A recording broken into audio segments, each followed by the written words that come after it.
Lance Stroll should not have driven with broken wrists, and I think that applauding him for it is problematic. This is my thesis statement. I think we should be changing the narrative about Lance Stroll, but I do think that there is something that he has done right that we can give him respect for that has come out of this situation, and I'll be talking about that later.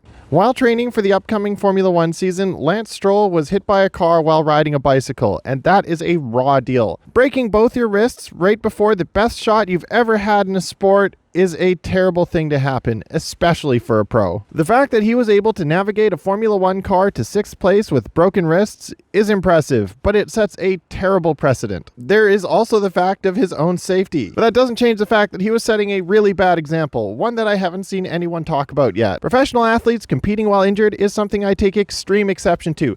Some of you may not know this about me, but I used to own a competitive dodgeball league, and I was fighting a constant battle with player injuries. Those who take the time to heal after they get injured usually come back and are fine, but those of us, like my younger self, who played through injuries because we thought it was noble, or we felt like we could handle the pain, or the pain just seemed like it was worthwhile for what we got out of it, we ended up not healing, and in fact, we often saw cascade failures. I hated seeing players wrapping their thumbs up in a million bandages and wearing knee braces and ankle braces and elbow braces and all sorts of tensor bandages because they were just trying to bandage themselves up to compete playing because they saw a nobility to it, especially when they see the accolades that someone like Lance Stroll receives for competing through his injuries. Some people might just be demonstrating that they're tough enough to handle it, or maybe some people just think that it's worth it, but it never stops at just one. They compound on each other like a snowball rolling down a hill. Collecting more and more injuries as one causes other things to compensate for things in a way that they're not supposed to. When things start compensating for other things, they start moving in unnatural ways, and that's why they just keep building on each other. You need to take the time off to heal. When you see people like Lance Stroll getting respect for competing with broken wrists, I had somebody tell me that they don't normally like him, but seeing him get P6 in Bahrain with broken wrists gave him a newfound respect for the driver.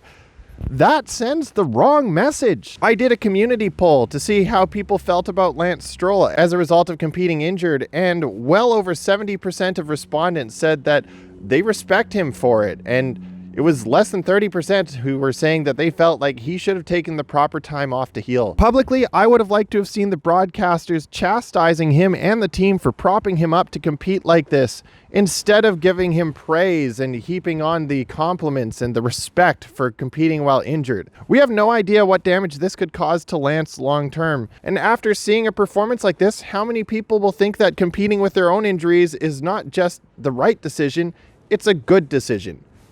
It is neither. You should never compete injured. You only get one body and you have to live in it your whole life. Those of us who were athletes recognize that they may end up with lifelong permanent injuries, but that was because we pushed ourselves to our limits and we knew we would get hurt. The injuries we came upon through legitimate bad luck, we can live with and we don't regret.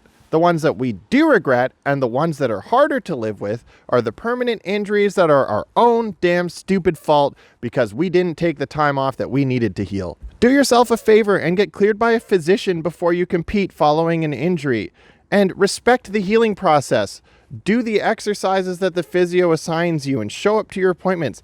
For this, we can absolutely respect Lance, and this is what I think we should be talking about. The montage of him doing his treatment exercises diligently are what we should be commending him for. Lance deserves enormous respect for following the advice of his doctors, doing the exercises, and recovering. I am so happy that he was able to recover from this accident. And I would have rather seen this story being about his incredible recovery and his commitment to the healing process. So do what Lance did and commend him for healing, but don't do what he did and compete before you're healed.